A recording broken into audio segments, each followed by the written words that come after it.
It's never easy running for U.S. Congress without a major party on your side, but Nick Thomas did not get into politics because it's easy. Thomas is an independent and running for Colorado's 2nd Congressional District to replace Democrat Jared Polis. Thomas grew up in Boulder, went to Colorado State, and worked under former state Senator Ron Tupa. He wanted to run for office in his 20s, but decided to wait a decade to learn more about policy and party politics. 42% of Colorado voters are independent this term. That's nearly more than Republicans and Democrats combined, and Thomas hopes he'll reach voters sick of major party bickering.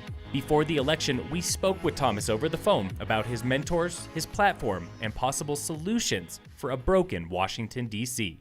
Phil Lindeman, Krystal 93 News Director, on the phone today with Nick Thomas. Now, Nick, tell me a little bit about your background, where you're from originally, and how you got into politics. Well, I'm actually from the area. I was born and raised in Boulder, Colorado. I went to school at CSU up in Fort Collins. My earliest jobs were working in the mountains most summers, starting with, I think, 4.5 years old, picking up cigarette butts for a penny a piece in Grand Lake, Colorado. So the area is home, and amazingly all that is a part of the district now and for the next 4 years. All right, great. Went to CSU. What'd you study there? Do political science? I did. It was one of the reasons I chose CSU. I wanted to study under Professor John Strayer, who created the internship program at the Capitol for CSU. He was a 50-year professor there who I think only retired last year, and a phenomenal teacher. And so I wanted to go through his program, which was the same program that both Bill Ritter, our previous Democratic governor, and Cory Gardner, our current Republican senator, also went through. All right, so some pretty serious alumni coming out of that program. Were you also part of that program, interning at the state capitol? Yeah, no, that's why I chose CSU. I wanted to take that internship program, and through it, I actually became an intern in 2007 and aide in 2008 at the state capitol to Boulder Senator Ron Tupa. All right, great. Tell me a little bit about what you learned during that internship program. What do you think you took away from being able to have that exposure to the state capitol while you were still in college? Yeah, I think that's a good question. I know CU does a decent program out in D.C., and CSU's focus was primarily at the state capitol. I think whatever form of politics you want to do in the future, if you're at all interested in that path, it's important to get down to your state capitol and get a better understanding of local issues that affect, I guess, the state you grew up in or the state you want to work in.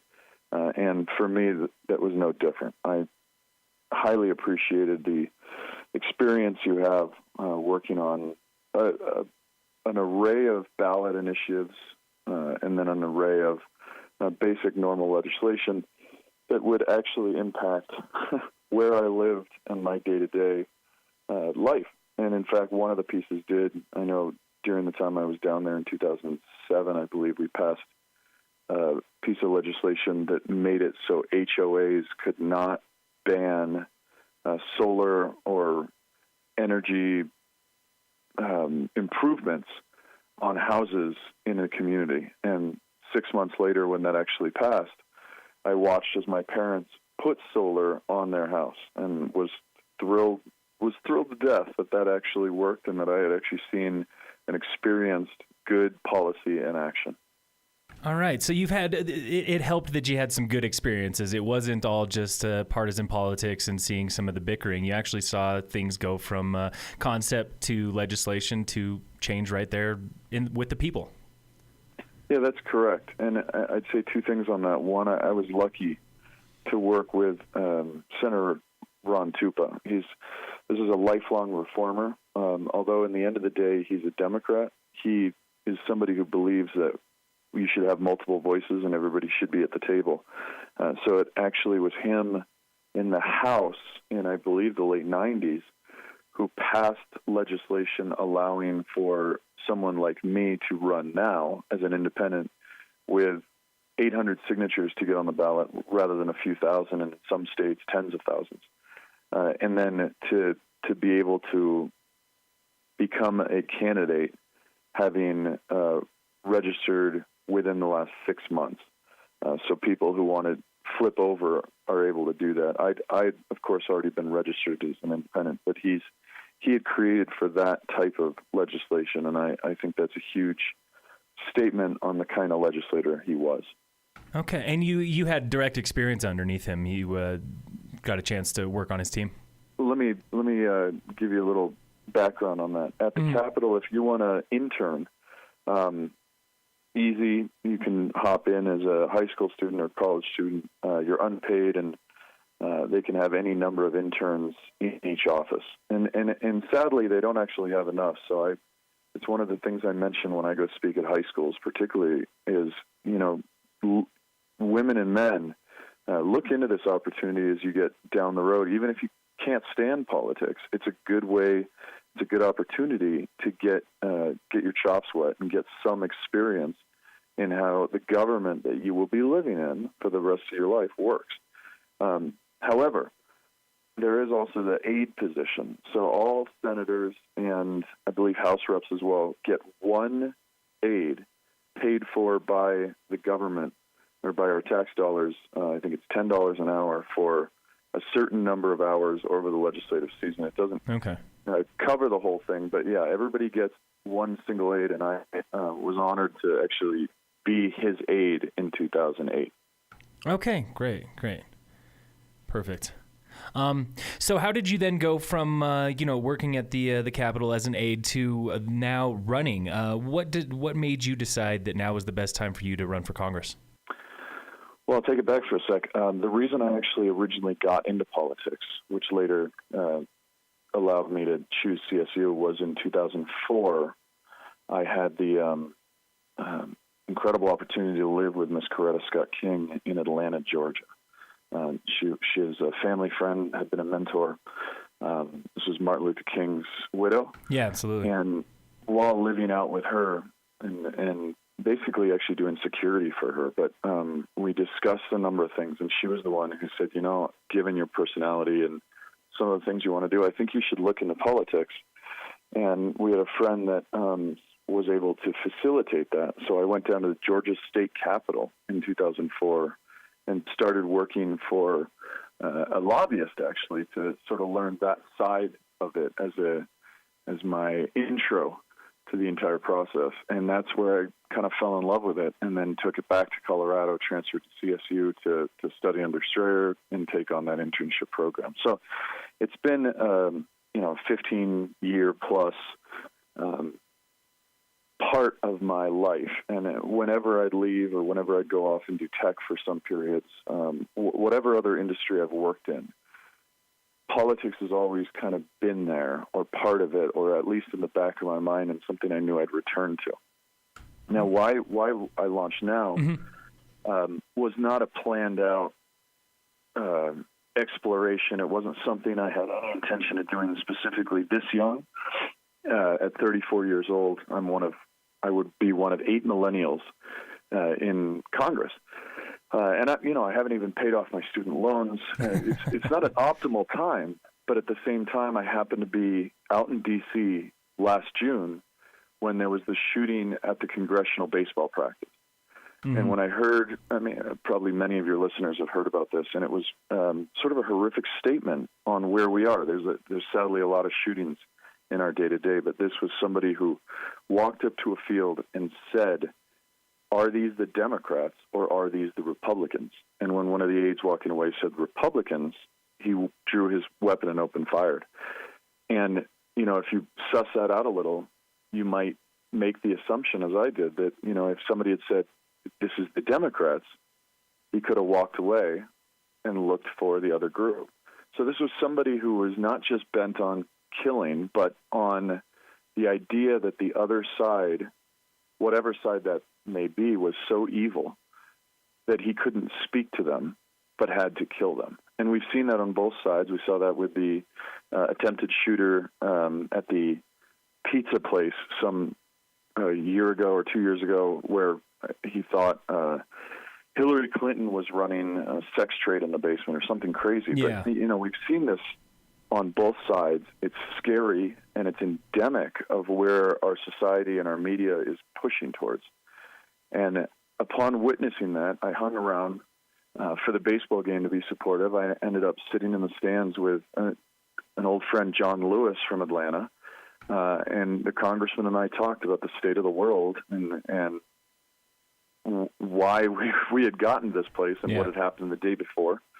And I flew home and realized the most important thing I could possibly do to serve my community would be to launch as an independent for CD2, because it's really the only way left to actually serve the people, to put Coloradans over Democrats or over Republicans, over special interests, and try to take on a failing D.C., a Congress that's got a 16% approval rating. This is the only way, and this is the best way, and it called me. Okay, great. So, and that's what led you then to run unaffiliated as an independent. Now, tell me what about your platform. How do you feel your platform is bolstered by your affiliation or lack of affiliation? Sure. There are some issues that we talk about that are considered more Democratic issues. There are some issues we talk about that are considered more Republican issues. And what I strive to state throughout is that many of these issues are simply human issues. Many of these issues, the majority of the populace care about and tremendously. And if you simply look at the role of national security in our life, if you don't have the fundamental understanding that that access to a basic education, basic health care, and basic job security or access to putting food on the table is absolutely instrumental in our national security, I think people just miss the point on the necessary needs of the community. Mm-hmm. And I'll say you can cut that part out. No worries. But I see where you're going. Yeah, definitely. Yeah. I see where you're going. But like you were saying, access to basic education, healthcare, job security, those are human needs that are instrumental then to a better country and more national security. If that's one thing that people are worried about, then that's also key to it as well. Right, and you have different issues that are historically one party has championed or the other. But if you look even further back in time, that may have switched. And so one of my biggest issues, of course, and if anybody knows me, if you read the platform, if we get into it, is the climate, is environmental stewardship. It is one of the most critical needs of today, of this moment, of yesterday.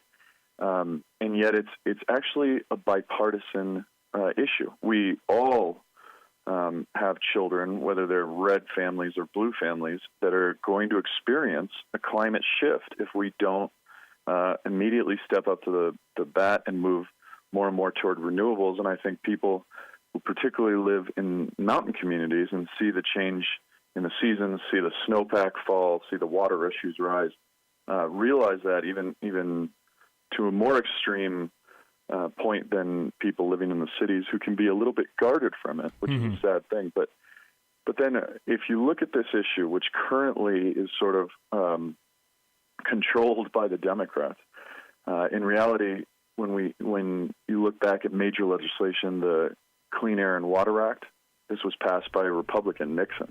Okay. If you look at the National Park System, this was passed by a Republican, Roosevelt. And then even today, some of my early and biggest endorsers have been men and women from the far left. Hunter Lovins, for instance, a local hero here, who was part of the Paris Climate Agreement group. Paul Watson, captain the Sea Shepherd. Hans Nobel, the great-great-grandson of a Nobel Peace Prize Nobel. Mm-hmm. But then on the right, you have Trammell Crow, who this is a lifetime Republican. Based out of Dallas, Texas, created EarthX, flew us down to speak at Earth Day, 40,000 people, where he's basically said, it is critical that my party, the Republican Party, remembers the old days where we were the environmental stewards. Hunters were some of the earliest environmental stewards. Mm-hmm. And we again realize that we can champion this issue, that science is real, climate change is real and human affected, and we have to do something about it. And he had Rick Perry at his house the other day trying to basically remind him of this same message. It's a human issue, and the more Republicans are reluctant to admit to science being real, the more danger they put us in. But also the more Democrats push Republicans away and say, hey, this is our issue, and if you come across even a little bit, you lose, which is how negotiation has come. It's now a zero-sum game in the Congress, but the more the Democrats put them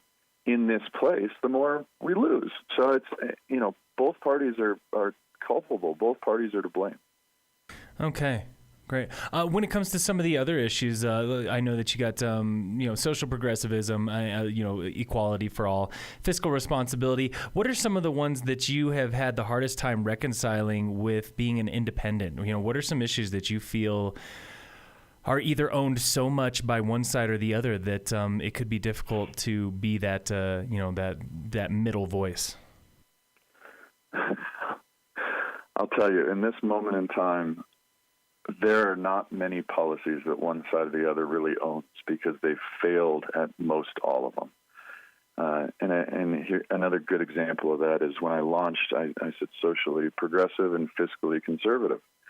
And then we saw this tax package that was recently passed by the Trump administration and then passed by Congress. They voted it through, and this tax package was not the least bit fiscally responsible. It added to the deficit. And in this moment in time, when we're looking at our economy and we're hitting all these incredible indicators, lowest job employment numbers in a couple decades, highest stock market rise, somehow we're not paying down a penny on the deficit. And if you simply look at that insane fact, you realize that the basic Republican Party as we know it today, which I argue has ceased to exist, has forgotten what fiscally responsible actually means. And so it's something we can champion that neither party really cares about. Okay. There's not many issues as you go through it that one party has actually done particularly well. I'll give you one other example because it's a hairy one. The gun debate. When a shooting takes place at a school or for some reason the debate comes around, you get a canned answer from each side. From the right, let's start with the right, they simply send out thoughts and prayers and do nothing. And from the left, it's AK-47s or AR-15s and AR-10s are what they call assault weapons, which is a class that has been created. But if we can ban AR-15s and AR-10s, that will solve all our problems.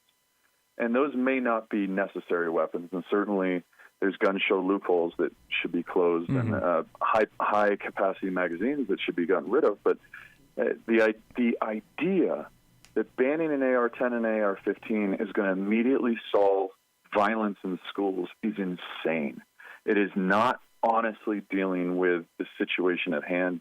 It could be part of an overall response, but it is not the sole component. Okay. And it's just one more issue that both parties have seriously fallen short and are not doing the right thing for the American people. Okay. Great. As you've been out campaigning for this, and this is your first run for office, right? It certainly is. Okay, gotcha. You never know. Maybe you were hitting it at 30 years old.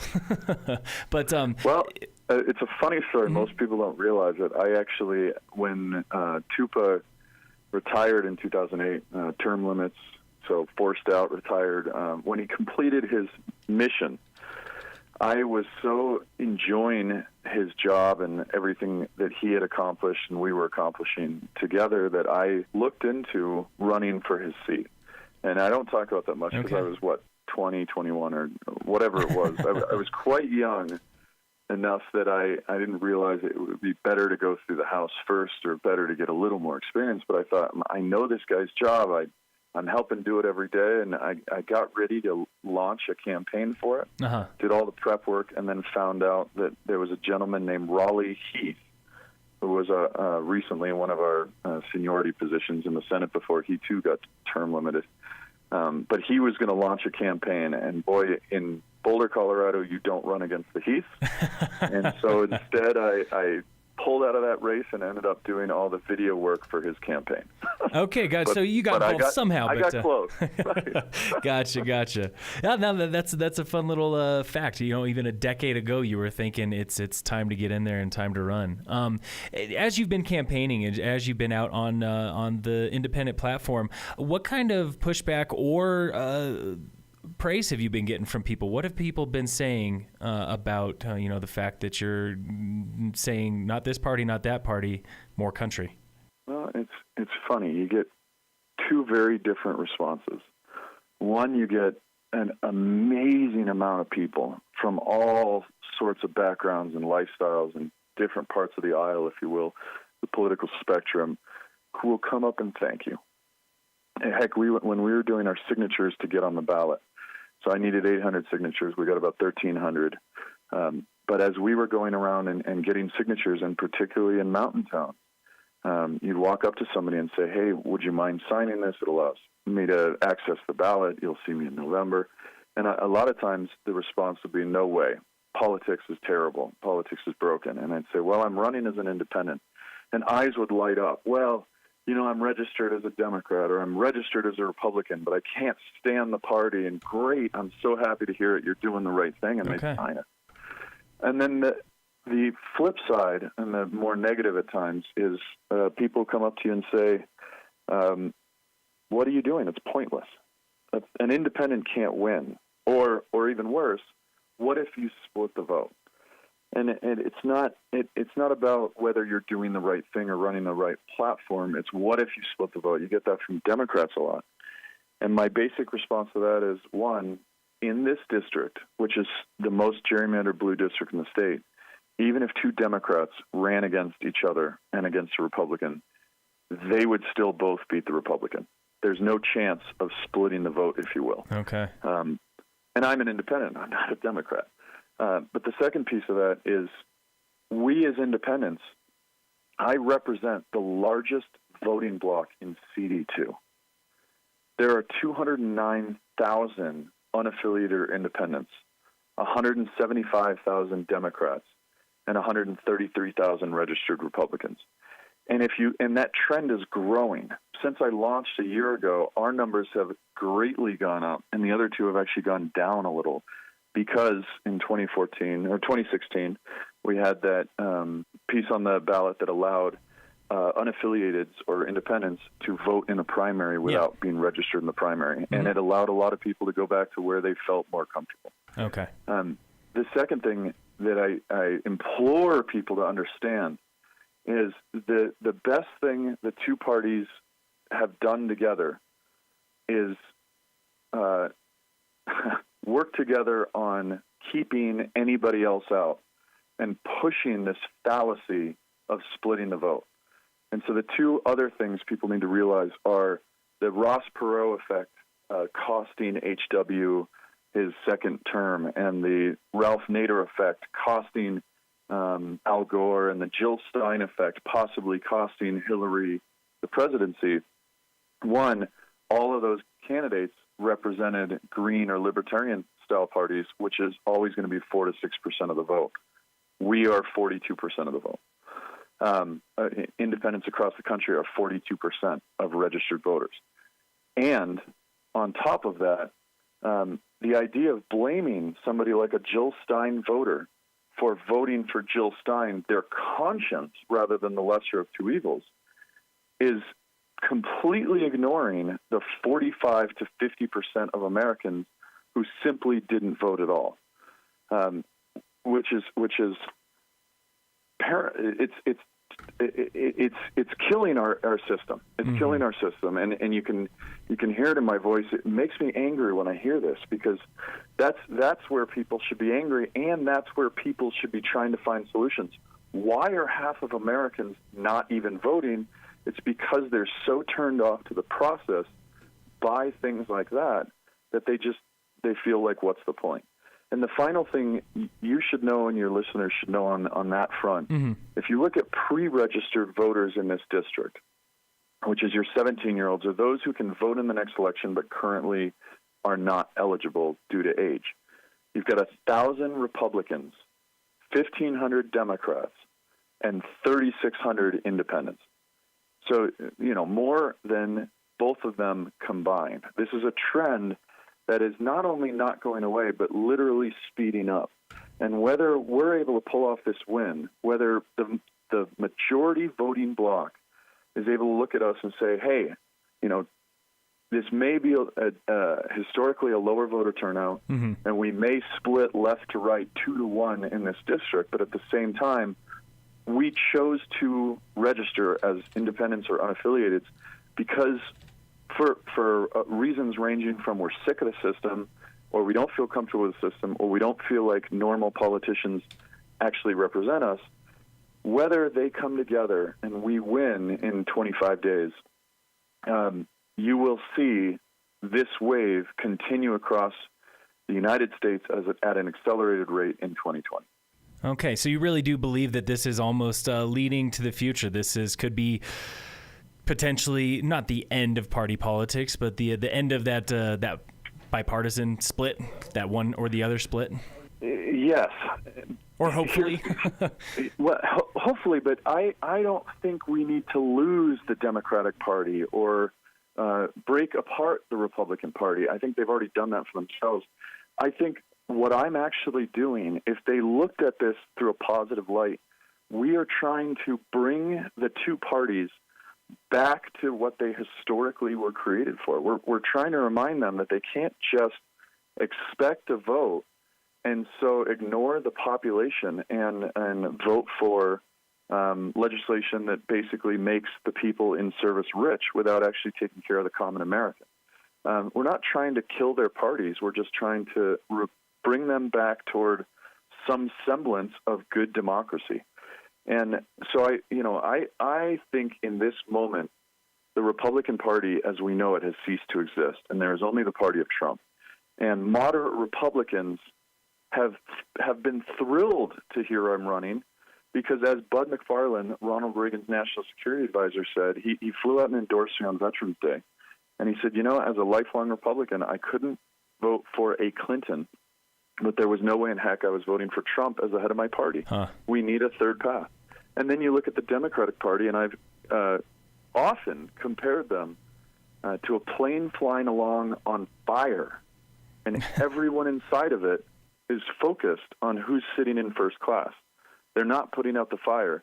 And if the Democrats think that the message of resist will suffice and that a blue wave will cause them to suddenly change everything in Washington, they're massively mistaken. I see them getting in. There's going to be a blue wave of some degree. They'll get into Congress, be able to basically do nothing. We'll freeze up for the next 2 years, and the most masterful, media-savvy politician we've ever seen will be able to put the blame squarely on their shoulders and get a second term. And that's where we're headed, because they have not shown us a clear agenda. Both sides are broken. For me, the beauty in this race is, of the 130,000 Republicans, most know there's no chance, one iota, for the next 4 years in this district that they can possibly win. So they're excited to have somebody who actually agrees with them on a number of values and will represent Coloradans over blue or red. And then on the Democratic side, there's who luckily realize that, one, their party is broken. We saw that in the 2016 election between Bernie and Hillary and the craziness that went on with that. And then also that, they can't split the vote. So for one of the few times they can actually vote their conscience and vote for an independent rather than for a corporate lawyer career politician who's a nice guy. I've known him for 10 years, but he's literally a politician going through the motions rather than representing the people of Colorado. And then, of course, for the independents, they just need to realize that we're here and we're ready to go to work in the right way.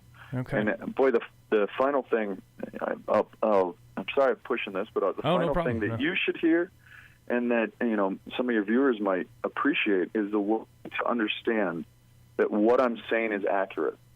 Is we know innately that a Democrat or Republican in Colorado does not have the same beliefs on every single issue as one in Texas or one in Florida, one in Massachusetts, Iowa, New Hampshire, Washington.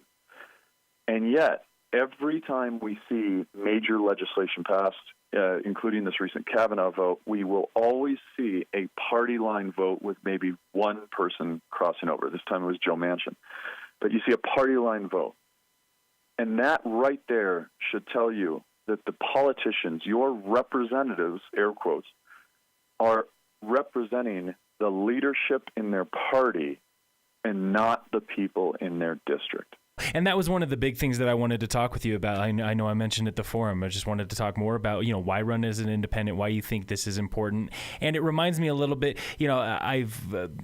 as I've looked around at other party systems, because this is something that's on my mind too. As I've looked around at other party systems, I've wondered, who else does it well or who does it differently at least. And one that I think of is New Zealand, the fact that they are required to have something like 8 or 9 parties, and every one of those parties is guaranteed a seat. That also brings up interesting questions. Why guarantee a seat for a particular party if they don't deserve it? But do you think something like that would be a good future for the U.S.? Requirements that you have multiplicity in the Congress, or is that not really fit for America? So I know about New Zealand system. I forget what the term is called. There's actually I can't remember either. Friends here in Colorado who are fighting for that same issue. I think it's a nice idea. It's a nice concept. I think it's too radical of a switch. I think there's easier fixes to our system, and one of them is really easy. You should do a whole show on just this, but there's something called ranked choice voting that is legal in Colorado. It's used in 6 towns, the biggest being Telluride, which hasn't really given us proof that it works well or something for Coloradans to look at. And actually, Aspen had it and kind of implemented it wrong, and so it sort of stepped the process back. However, ranked choice voting is making an amazing resurgence right now. It's already legal in the state. It's very easy to use. It's very easy to learn. And it's particularly good for municipal elections because through the process, and I'm not going to try to describe this to people over the phone, but through the process, it allows you to never have to deal with a runoff. It's not a first past the post. It's first to 51%. And say you have 3 candidates and nobody hits 51%. Whoever's in third place, anybody who voted for them as their first choice, their second choices would go to the other 2. So actually that's kind of an explanation right there. But okay. It's going to be put on the ballot in Pueblo in January. They're doing the signature process right now. Pueblo's had a few mayoral elections that they've had to do runoffs, which is very expensive for the town. Yeah. So they're excited, and it looks like it'll get on the ballot and it'll pass in their January ballot, and that'll be phenomenal. And then I know a number of people are working to put it on Aurora and Denver's ballots in June, and those will also be phenomenal big steps. And in fact, my neighbor who had ran for city council before is well into the political process, a good guy. He's been championing it here in Boulder.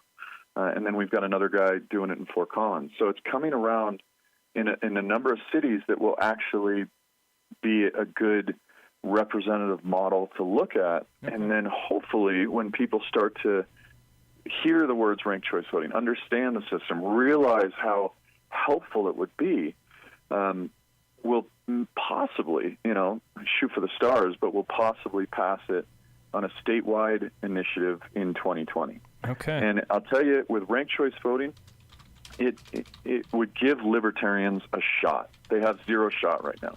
It would give a Green Party candidate or a Unity Party candidate or whatever party candidate a shot, even though they have no shot in most places right now unless you're looking at local elections. It would give them a shot. And for somebody like me, I have this incredible moment where we can thread the needle because we can show people the numbers are so staggeringly one-sided that Democrats don't have to worry about splitting the vote, and Republicans, I'm their only hope of having any kind of representation. Mm-hmm.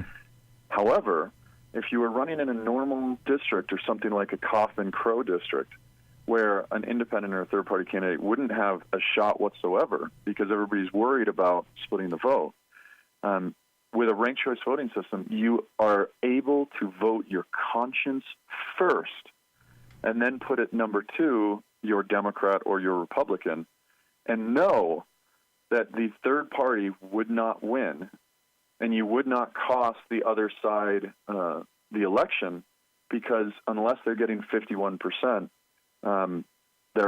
it's not going to. You'd have to look at it, but it's an amazing system, and it'd be huge for an independent. Yeah, I'll definitely have to look into that more. I'm really not that familiar with it. Nick, thanks again for making time to talk. Any last thoughts? Any last things that you want people to know about your platform and your campaign? Boy, I just say, go to nickthomasforcongress.com. I'm sure you're going to include your links. Realize how critical this is in this moment, how necessary it is for voters in CD to realize that whatever side of the aisle you're on, you actually have a voice or somebody who can represent you first. But even those who are hardcore Dems or hardcore Republicans, look at our system. If we put another Democrat or another Republican in the House, they're going to enter with no seniority and continue a tribal path that right now has a 16% approval rating. We need a change, and it cannot be fixed by the people who have put us in this mess. So I appreciate their vote. Turn out in November, vote early. Boy, thank you for having me on. Reach out anytime. We're always available to chat, and I appreciate your time today. Yeah, absolutely, Nick, and I appreciate you making time and, of course, digging into the stuff that I was really interested in. You should look into ranked choice voting. Definitely. It is interesting. Yeah. And it is critical, and maybe it's a December piece you put on after this election so people don't get confused, but it's a good one, and it will save us here in Colorado. Yeah, and I'm interested in it too because I don't know hardly anything about it. Great. I understand. Yeah. Well, Nick, thanks again. Normal. Right? That's all it takes is a little education. All right, Well, good luck. Well, thanks again. I appreciate it. Cheers.